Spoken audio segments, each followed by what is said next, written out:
Good morning students. Good morning ninth class. How are you बेटा? सही हो? तो बेटा मंडे को आपका टेस्ट है, देख लिया आपने सबने अपने अपना सिलेबस? ठीक है। तो आज कल हमने स्मृति पाठ के लेसन किए थे बेटा, स्मृति पाठ के प्रश्न उत्तर किए थे। आज हम एवरेस्ट मेरी यात्रा के प्रश्न उत्तर करेंगे। उसके बाद समय बचा तो रहीम के। ठीक है।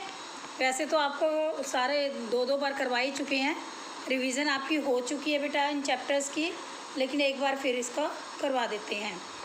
तो सबसे पहले बेटे आ जाइए, एक या दो पंक्तियों में उत्तर एवरेस्ट मेरी यात्रा। ठीक है।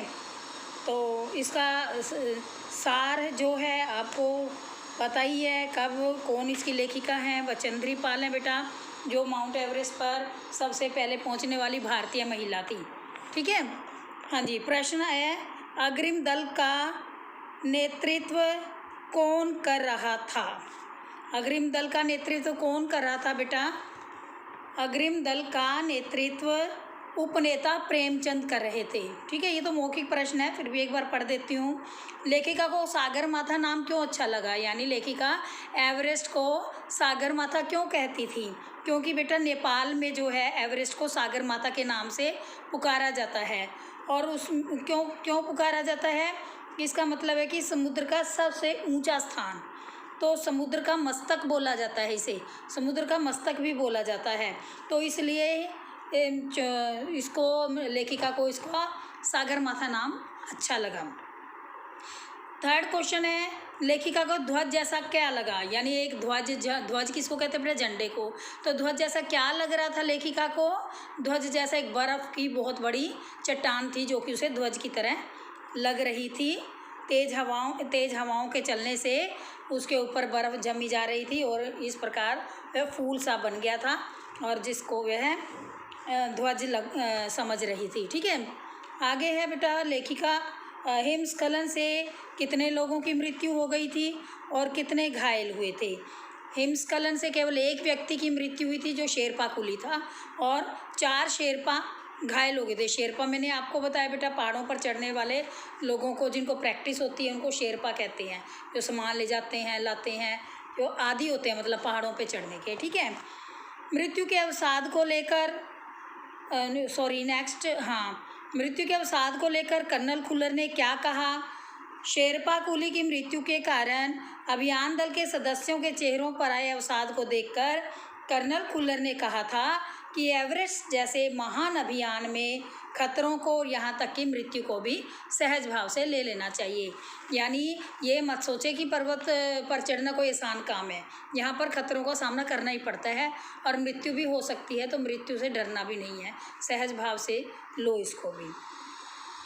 मृत्यु के अवसाद को देखकर कर्नल खुल्लर ने क्या कहा था? तो हाँ जी, नहीं सॉरी, ये हो गया है।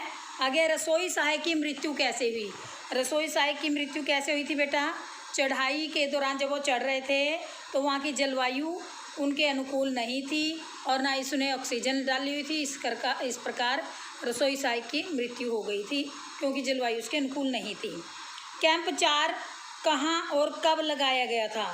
कैंप 4 बेटा 7900 मीटर यानी 7900 मीटर की ऊंचाई पर 29 अप्रैल को साउथ कोल नामक स्थान पर कैंप 4 लगाया गया था। ये बेटा याद करने पड़ेंगे आपको। ठीक है।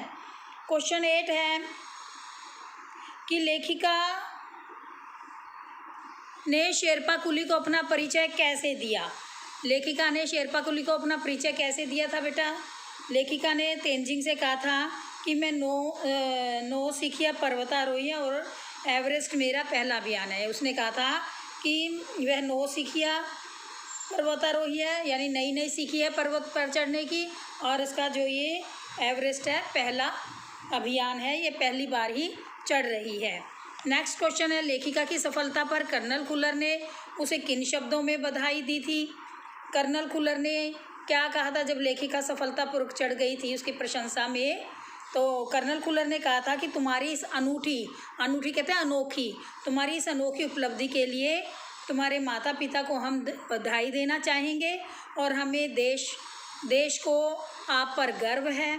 और अब वो आगे अपने संसार में एक अलग संसार में कदम रखेगी, यानी अब वह तरक्की की ओर ही चढ़ती जाएगी।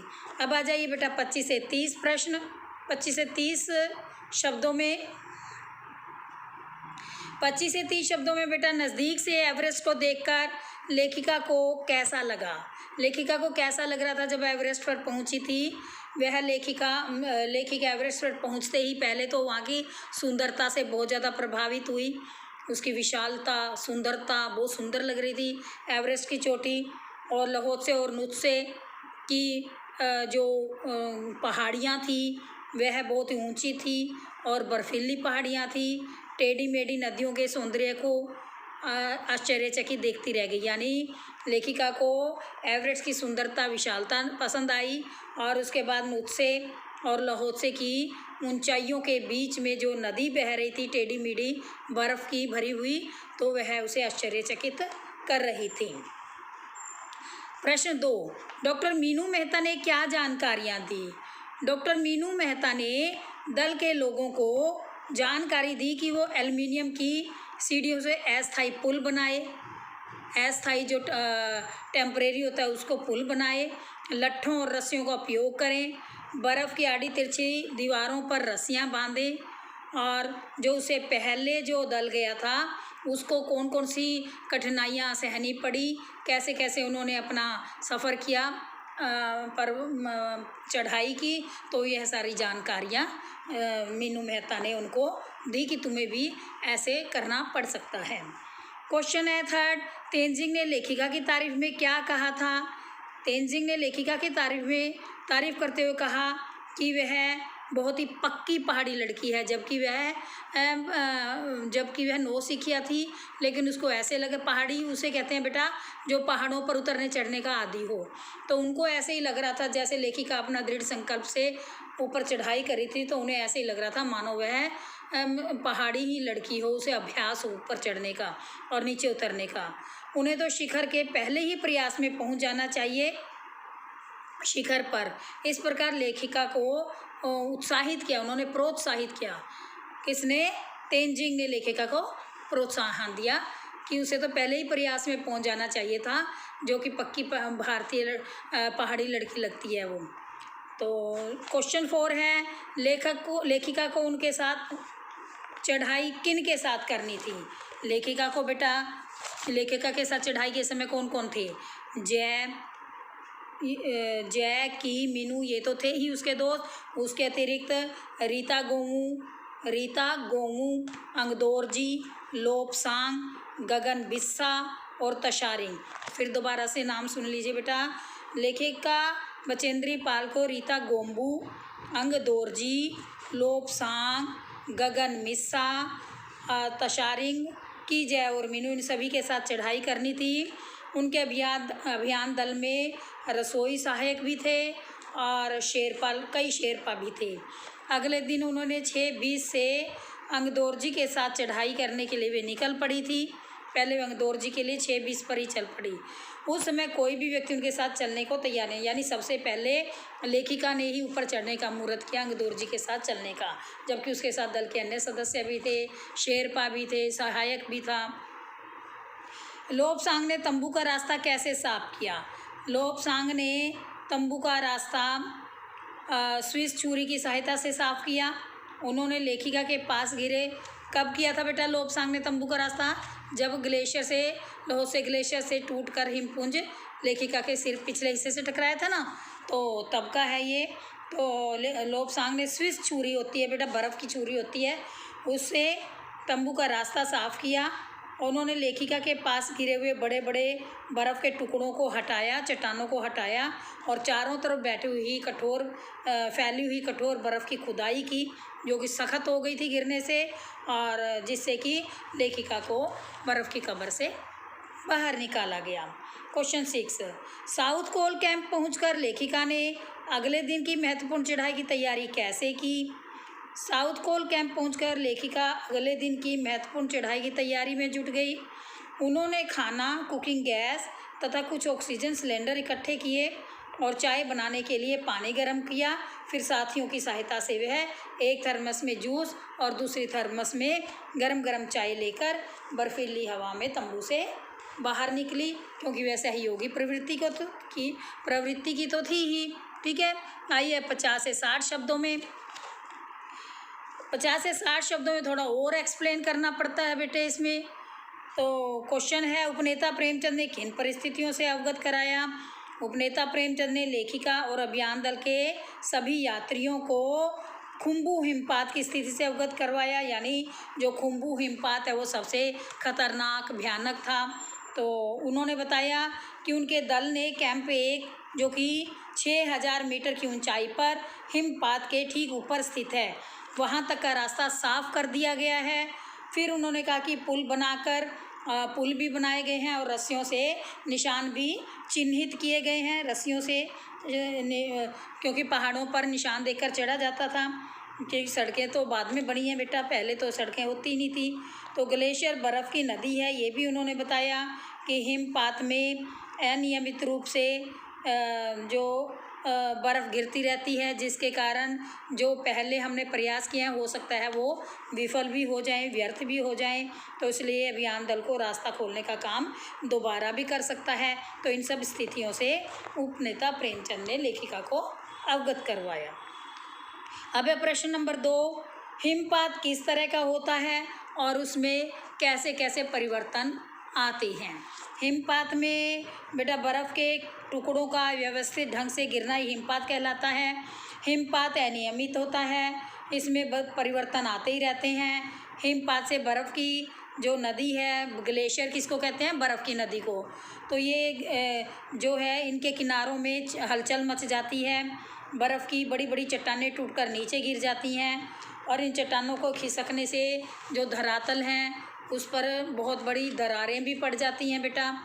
तो ये दरारें इतनी गहरी खाई का रूप धारण कर लेती हैं, इतनी गहरी खाई के रूप में हो जाती हैं कि कई बार इनमें बाधाएं आनी शुरू हो जाती है और इन भयानक परिवर्तनों से उन्हें जूझना पड़ सकता है, यानी इन दरारों में गिरकर मौत भी हो सकती है। अब है प्रश्न 3, लेखिका के तंबू में गिरे बर्फ पिंड का वर्णन कैसे किया गया है? अब तंबू का सारा वर्णन बेटे कैसे लेखिका और उसके अन्य साथी वहाँ सोए हुए थे, कौन सी रात को थे? 15-16 मई की रात को सन 1984 में 1984 में 15-16 मई की रात, 15 से 16 मई यानी सुबह, इस 15 से 16 इसलिए लिखा हुआ है, 16 की सुबह 15 की रात। ठीक है, तो लेखिका लहोत्से की सीधी बर्फीली ढलान पर लगाए गए सुंदर रंगीन तंबू के कैंप नंबर 3 में सो रही थी। लेखिका कैंप 3 में सो रही थी। रात के 12:30 बजे उसके सिर के पिछले हिस्से से कोई सख्त चीज़ टकराई, जिससे लेखिका की नींद खुल गई।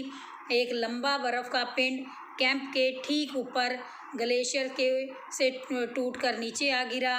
अब बर्फ़ के टुकड़े और जमी हुई बर्फ़ ने एक बहुत बड़ा गिर के वहाँ पर बहुत बड़ा हिम की चट्टान बना दी और वह एक्सप्रेस रेलगाड़ी की तरह तेज भीषण गर्जना के साथ ढलान से नीचे आते हुए उसने कैंप को पूरी तरह से